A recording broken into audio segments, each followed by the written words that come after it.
Time now for the Kickstarter discussion as we look into emerging issues from the education system, future direction that technocrats and educationists are seeking to take the country in light of the challenges, some outstanding, some emerging as we have gone on. There are those of you out there, including some observers, who continue to question why the system is what it is.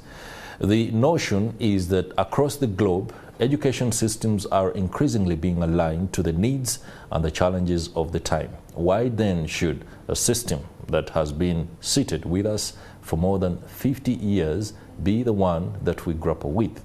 There are ongoing efforts from the National Curriculum Development Center and other stakeholders within the education industry to ensure that the realignment is done in order to produce the best possible citizens after school. Citizens that are able to solve community problems and not just seek jobs.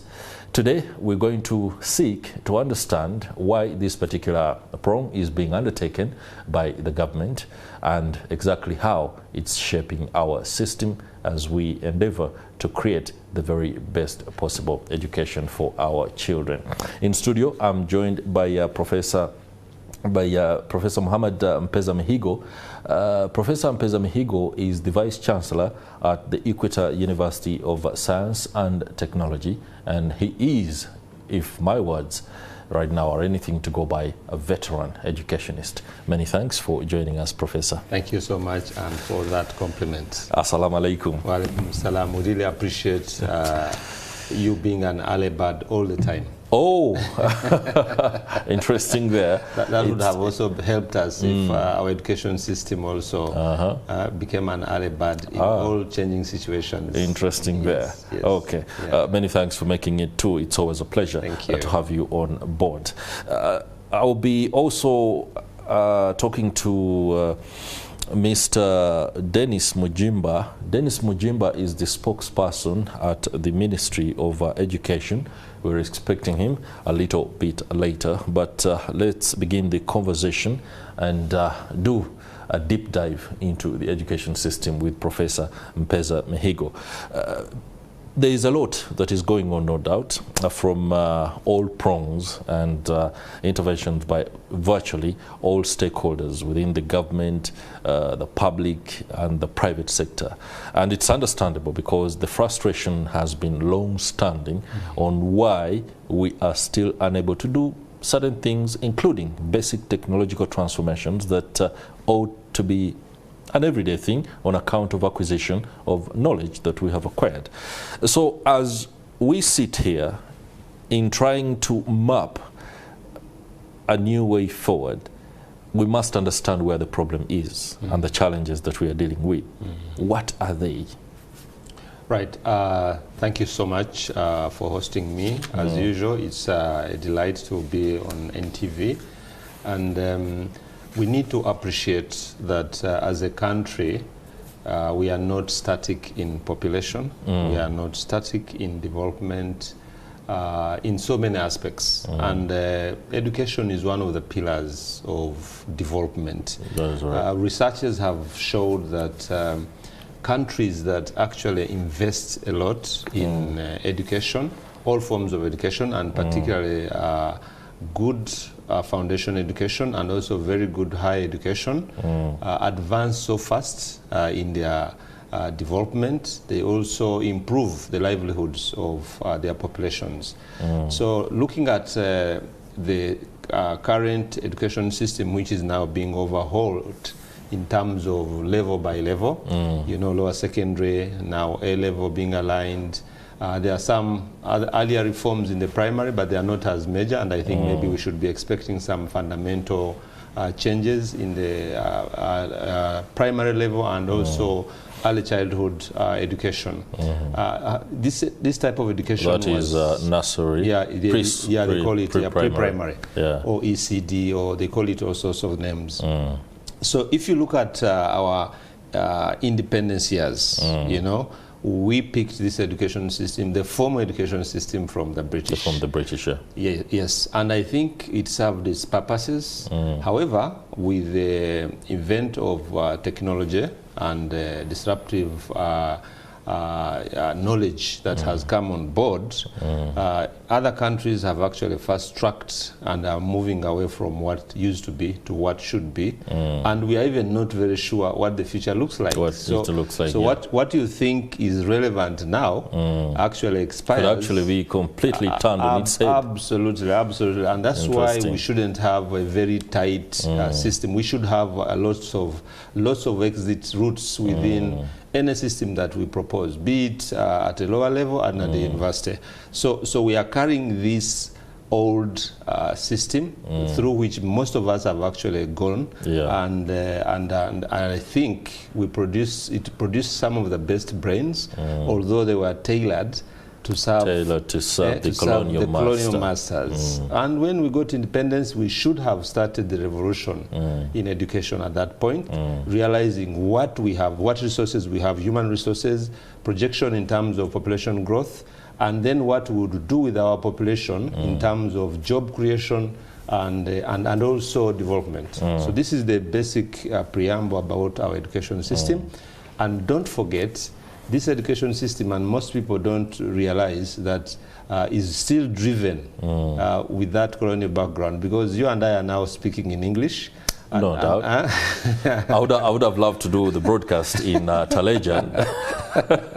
Yeah, it would have been interesting, and then we would have popularized all our local languages. That is right. And I know that for the primary education level and the pre-primary, they want to really emphasize the use of mother tongue, because you should understand something first in your own mother tongue before you translate it to others. That's a whole lot of challenges, especially when it comes to the impartation of institutional knowledge.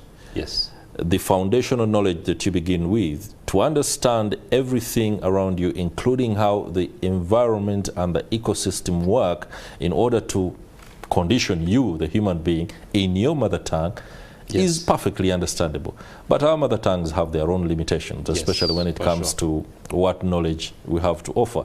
Up to now, I cannot determine how to call the iota in Talejan. I cannot determine how to call a particular vein in my language. That means our own languages must also be widened, and that is a whole lot of process to allow for us to understand. Don't talk to me, for example, about the heart in English and then instruct me in my mother tongue. I want to understand the tributaries, I want to understand the veins, how they work and how the blood is pumped, and that is a challenge. Exactly, that's the point, that our education system should, like now let's take just the issue of the language. If you want to understand the science in Talejan, the biology you are talking about. That is right. You could still have the science basics in the lower level of education, and now the Department of Languages at whichever institution, we should have had already by now professors in Talejan who would be able to actually integrate that knowledge and make it available to the community. To the community, we would have libraries, community libraries, we would have dictionaries and so on. I know there are some efforts. There are efforts. But I think the critical thing is, why do people go to school? That's the fundamental question. Why do parents and other people, guardians, actually spend lots of money? They sell their pieces of land. That is right. They take loans. They lose their own lives. Exactly. They sacrifice. You know, you find parents who have not bought themselves new clothes in a long while. But they know after 4 months there's some amount that needs to be paid for the university semester, the secondary school term, and so on. So what is that pushes people? In the beginning, it was assumed that when you go to school, an investment goes into you. You have added value. You become more useful to yourself. But then, when you get employed, that value is translated into an income, and then you are able to support yourself, support others, and those others will support others. So that's the cycle. However, our population growth has not matched with the value of education over time. And neither has the income levels moved along to be able to sustain us. Yes, exactly. And when we were presented with opportunities with digital disruptions, you know, AI, IT, and so on, our adoption rates are much slower than should be. That's right. Because if they do, then we reduce that long route, the pathway, to increase our well-being, to increase our incomes by adoption through technology. Okay, there are theories about if you introduce technology, fewer people will be employed, but the outcome, the output would actually benefit the larger part of the population, and would create greater opportunities that would allow for blending in of everything that has been lost. But allow me backtrack a little and take us back to the narrative that the education received is one that is tailored by the colonial master. We understand, or maybe I don't, has the British system of education largely been different from the one that was occasioned upon the colonies? Yeah, for sure. I mean, in the beginning that was. But, you know, they are very futuristic. They are very strategic. And, you know, because they came with intentions, okay, to access resources, to have rule, and so on and so forth, they set up certain systems for us as colonies. But then, when you look at how the education system has evolved, they have moved. In fact, if you bring a kid from UK who has done what you can call a primary level, the equivalent, when they get here, they will not fit in the system because it is student-driven most of the time. That's right. A nursery kid would be able to design things you cannot even imagine. They are able to express themselves. They can think. They are questioning, whereas in our system it was like I stand before the kids. That's whatever I say is like divine. You know, it's not questionable. Religious truth. And we know some teachers in some schools, even universities, who penalize students who seem to be, they used to call it wiseacring, you know, like becoming more wise. If you ask too many questions, you're a wiseacre. So yes, you are. So we used to call it wiseacring. So if you analyze what has happened on their part, they have since moved. Actually, they have broken the structures. They have introduced, even at university level. You know, for example, at university level, for so long. In the UK, if you did an undergraduate program, it would take, let's say, 4 years.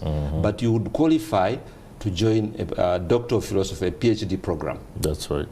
In our situation, it's like, I mean, it's like illegal.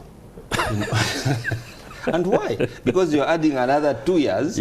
But if a student attains certain grades, and you put that as your criteria, that after 4 years and you attain a first class in your undergraduate, what we need is maybe get one year there to bridge, you know, between the undergraduate and research training at postgraduate, and then you undertake your PhD program 3 years and you are done. You're very Here qualified. you must go through the cycle and then this and that. And yet it delays the whole system. It delays, but over time, I've seen the tendency for the average Ugandan to brag about that, the fact that they've taken so long acquiring certain knowledge that you must sit and respect that reality. Professor, let's go for a break. When we return, this conversation will continue, and hopefully we'll be joined by the other panelists. Stay with us. Welcome back. I'm glad you're still with us. It's 8:03 and the Kickstarter is where we are at. We're looking into emerging issues and the developments that are being undertaken in our education system, the search for new directions as we realign and reconstruct what we believe is a failing system, a system that does not provide the kind of citizens that we desire to be, a system that has led to what appears to be a conspiracy to leave the African behind. That is exactly what it is. Many times you won't hear the reality. No one is going to tell you the truth. They are going to massage the words, but the system is designed to leave us behind. I was watching a documentary of Chinese boys and girls as young as 8, and they were being given tasks to come up with what they think would be the best car for themselves. Imagine an 8-year-old trying to design their own car. And believe me, the boys were coming up with designs that were, well, outrageous, but they showed the ability to reconstruct their environment. Somebody even thought, one of the kids thought, that a car should not have so many people. After all, it's mine. So I only want my seat and the steering. And he designed something like that. How many times are you going to find that kind of creative process in a nursery school or a primary school in Uganda? Those are questions for you to ponder on. But in studio, I have with me Professor Muhammad Mpeza Mihigo. He is the Vice Chancellor at the Equator University of Science and Technology. We're now also joined by Dr. Dennis Mujimba, the spokesperson at the Ministry of Education. Doctor, a very warm welcome to Morning at 10 TV. Thank you. Good morning. Great. There's a day I was told, you man, you're hitting too hard. But if we won't hit this nail on the head, no one will. Our education system is in shambles.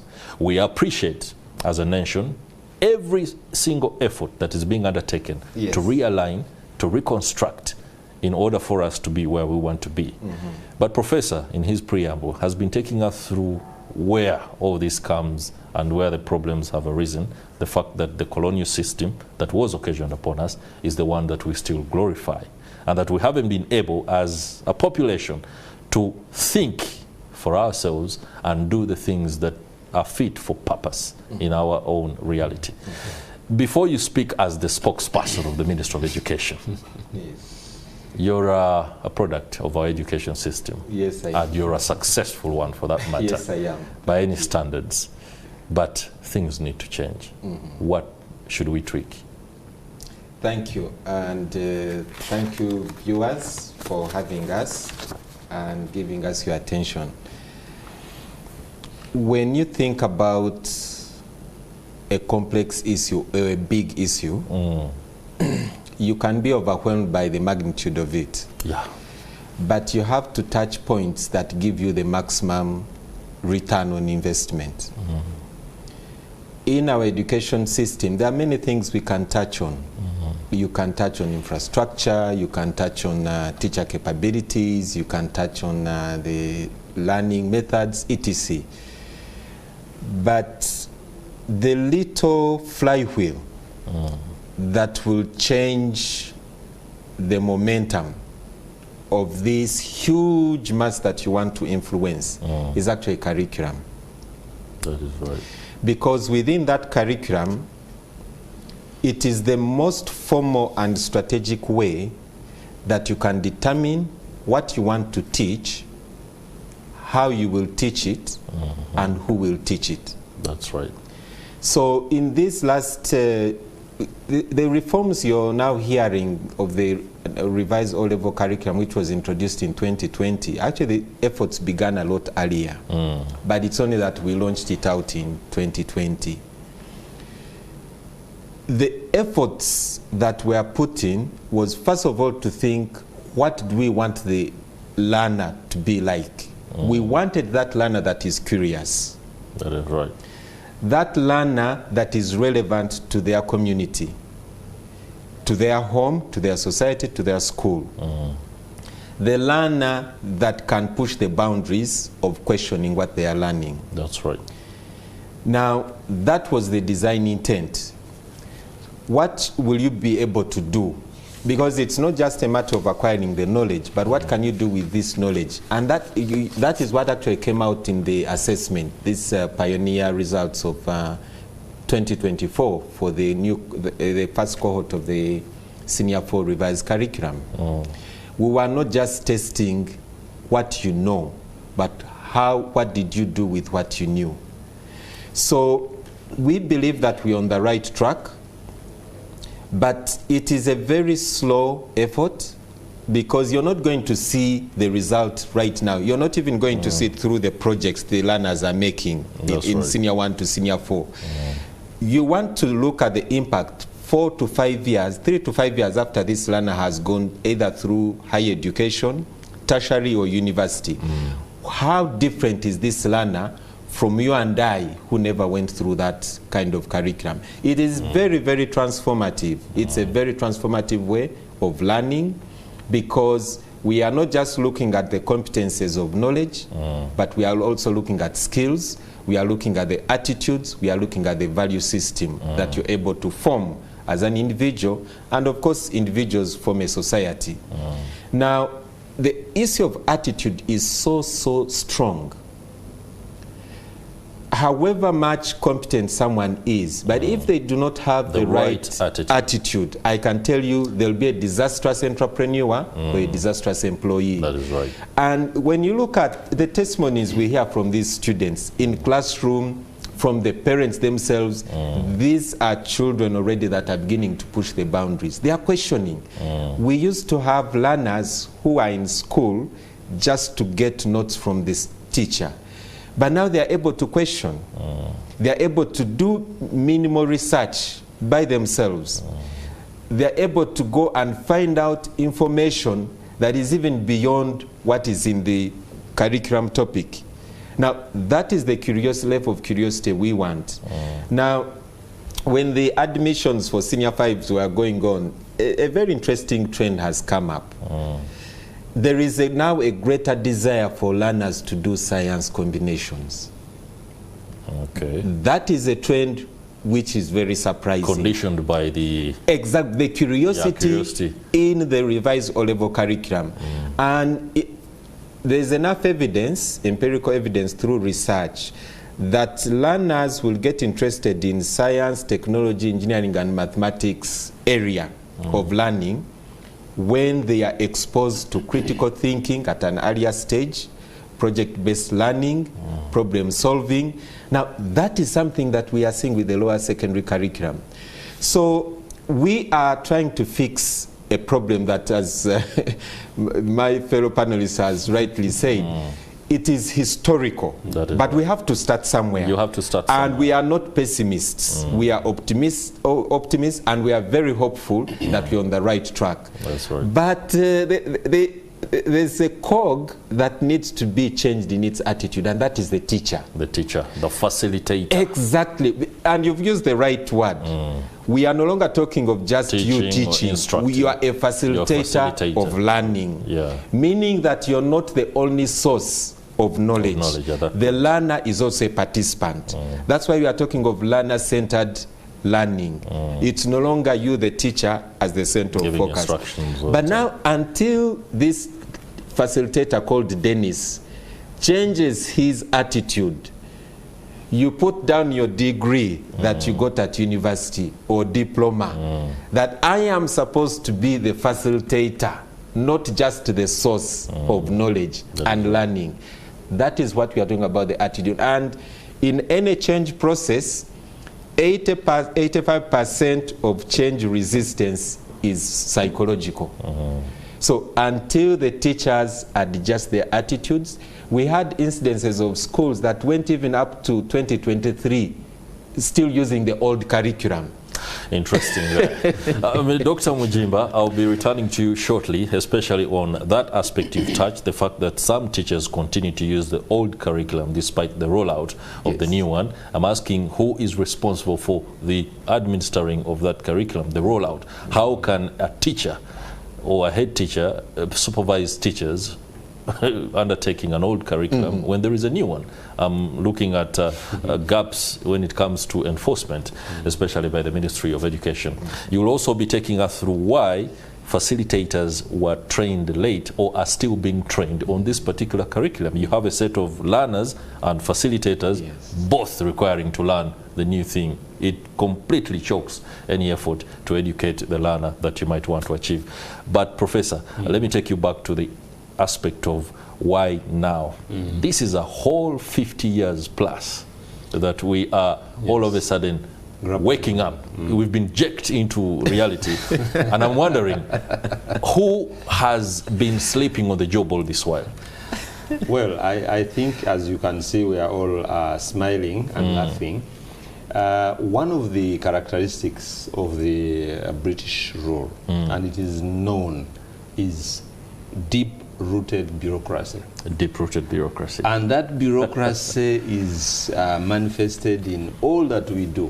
By the way, some countries that have become a bit I don't want to use radical, but have gone away from the system are seen as outlier countries, or even when you have leaders who come on board.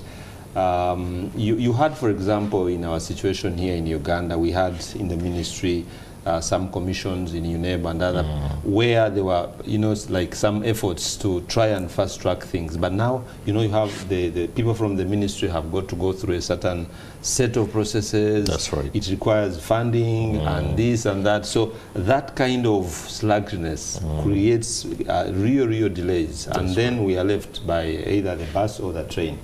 So I think that kind of characteristic of the bureaucracy of the British is really, it is deep rooted in us who have gone through this system. So this is one of the things. But what my colleague has just talked about, how fast should we move, in order for us to cope with the changes, the transformation we are looking at.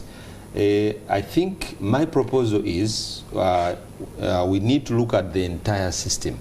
And this system, we should have parallel pilots. For example, you talked about teachers. What is happening in the teacher training colleges? That's one aspect. That's one aspect. So the people who are joining those colleges, should really be up to speed with the conventional requirements. The ones who are still in the system, we should have parallel arrangements to onboard them. To onboard them, and we have clear targets and even set milestones. But not only milestones, we can even introduce reward systems. The Ministry of Education, for example, can set praises and awards and presents to schools and teachers who are actually coping. It's not just about implementing. It's not about implementing. We have to create incentives.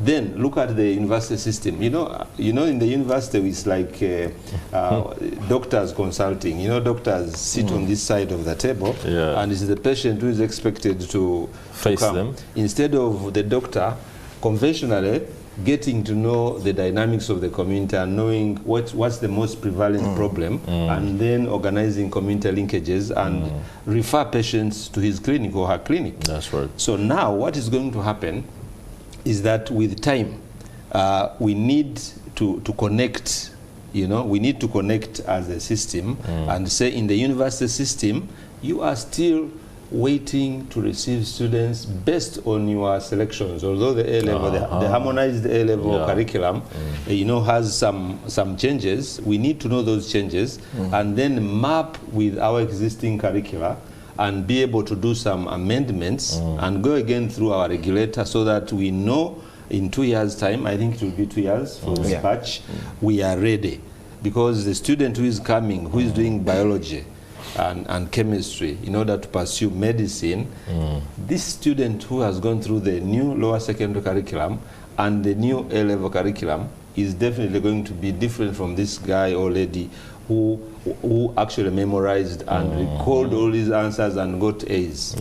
So this is the thing. And then in terms of the infrastructure as well, you see there's now private providers, we also have public providers of education. The delay we see in really waking up, if you check, decisions are very fast in the private sector.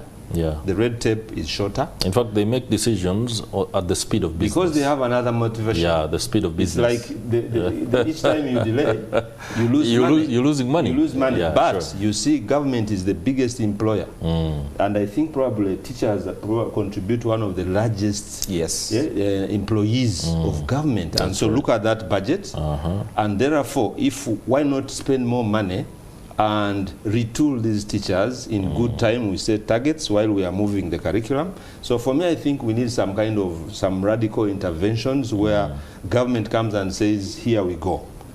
We are taking this money, we are taking a loan. Ministry of Education, this is the money for you. We need in the next, like they put a deadline that if you are not a graduate in 10 years' time, you're out of business. You're out of business. You get it? So we need some kind of standard that will push everybody in the sector, new regulations, new targets, and new minimum standards. I'm glad we have with us the spokesperson from the Ministry of Education here, who has it on his fingertips on how that is being rolled out. The speed, the intensity, and the spirit of enforcement is important, because many Ugandans usually, we go into the, what I call a near quagmire, the quicksand of gradualism. Something has been rolled out, then because the funds haven't come, you conveniently tell the government, you didn't give us money, so we couldn't do that. Yeah, I think we live in harsh realities. As I was driving in, held back by the traffic, I tuned into the BBC. Okay. And I was hearing, you know, someone give an analysis of the trends, the projections of global economic growth. Yeah. And they were saying that we have not yet come out of the woods from the COVID recovery. Yes. Yeah.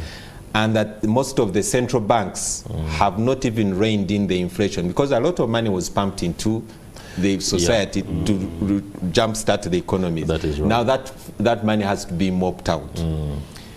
Coming back to education, when we rolled out the new A-level curriculum in 2020 first term, O-level, yeah, we did not anticipate that COVID was going to hit us in March. Remember, we rolled out in January, and then in March, we closed schools. Oh my God. We had already started training, but we closed for almost 2.5 years. Sure. So in those 2.5 years, because of the other limitations within our society, we could have done virtual training. That is right. But you can't do virtual trainings when not everyone has a tablet. It will only or a benefit phone. a few. A few. And you'll end up causing a disparity. That is right.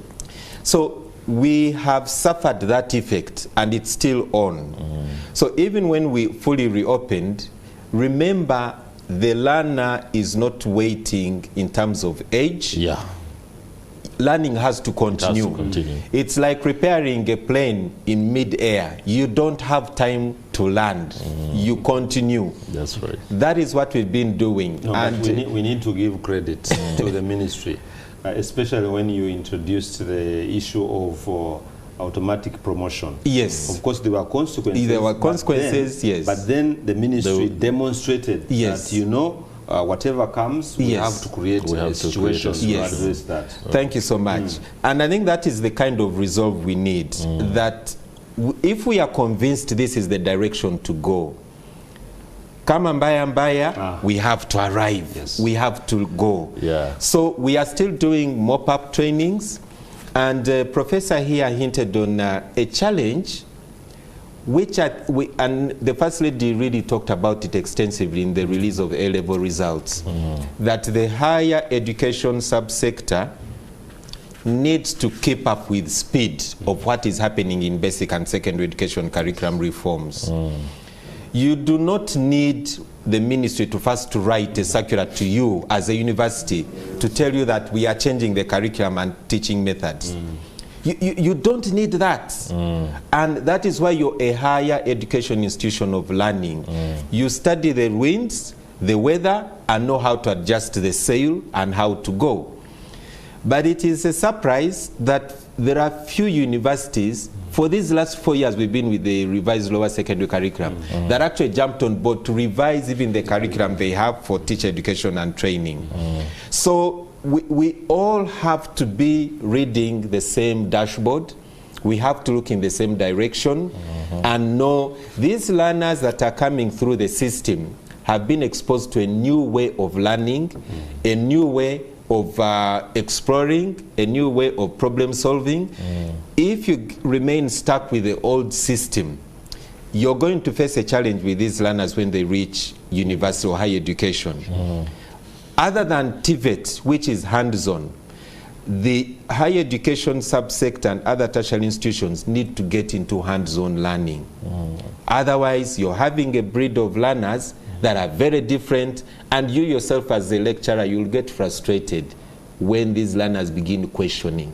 Because remember, for 6 years, that is what they've been used to. I am just trying to think about the process in a lecture theatre, and you're questioning Professor Mpeza Mihigo in our time. Oh my God. You'd be in trouble. You'll actually get a SAP. We had lecturers who tell us that of course, no one... Professor Mpeza Mihigo is just, you know, I'm not particularly saying... In our times, there are some lecturers who tell you that in my papers, no one gets an A. So imagine, right from the start, even before you begin to, you're being told that you will not pass. You can't get an A. You know, what is that? So there is a lot that needs to change. Okay. We need to be systematic.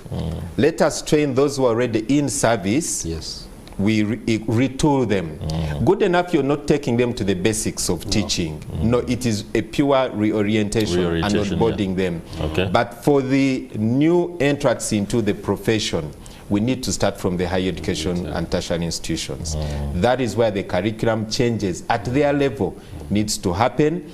And you cannot ask professor to teach me competence-based and learner-centered curriculum when he himself is not comfortable with it. So the higher education institutions need also to retool their academic staff at that level. And it's not only those who are going into teaching, because everyone, the economists, social workers, etc., because all this crop or cohort of learners, they have been used to a competence-based, learner-centered curriculum. Thank you very much. We are entering the bottom of the hour, that is 8:30. I would have loved, Professor, to just submit on an aspect of the complex nature that requires for the creation of exit points. You talked about, if my understanding of your point is anything to go by, you said we should be so flexible to the extent that there are a lot more exit points, so that the challenges that we face, that we have no idea how they will come and when they will come. They could come as early as tomorrow. AI has showed us that, well, you could plan for 2 years, but the challenge is upon you in the next 1 hour, next week, or the next month. So the creation of those exit points to allow for flexibility in learning must be something that should be considered by the educationists and the technocrats within the system. Within a minute or two, quickly tell, I think you can ask that question directly to Dr. Mujimba, and then we can go for the break and then return. Yes, thank you so much. I mean, if we want to keep going and remaining, you know, there's this terminology of remaining relevant, appropriate. It keeps being thrown around. Yes, exactly. So being relevant means that if there is a trend in the education systems globally, they impact on the trends in our, because, you know, we are not producing only for our own consumption. That is right. In fact, at the moment, it's like we can actually declare that the job market is fully saturated, almost in some disciplines. And so sometimes people hide under the pretext, you know, because we do not have enough, you know, our job absorption capacity is not matching with our production rate. That is right. And of course, I'm not undermining the concerns about gaps in the training and skilling of our graduates. But we need to appreciate that whatever is relevant, and then because this flexibility is now created from O level and then the aligned A level, the flexibility should also come in university system. At the moment, as he rightly said, people still have like block walls around their minds. It's like if you go outside this scope, you know, like why shouldn't we now, for example, become so revolutionary to introduce smart gadgets, you know, more of the open book situations, give the student all the material, but ask them a critical thinking question rather than regurgitating your notes. Why should somebody keep producing your notes? Okay, we're going to have to amend our broadcasting schedule, especially for this particular program, and wrap this up so that we allow for more programming to get underway. Dr. Mujimba, as a spokesperson for the ministry, I am hard-pressed but 30 seconds, wrap it up, and we close. We thank you, NTV, and on behalf of government for supporting us as the media industry in publicizing government reforms. Yeah. The more people get to know about the changes and why these changes are being made, then buy-in becomes a lot easier. Yeah. We thank you. All right. Dr. Dennis Mujimba, spokesperson of the Ministry of Education, many thanks for making time, and many thanks to you too.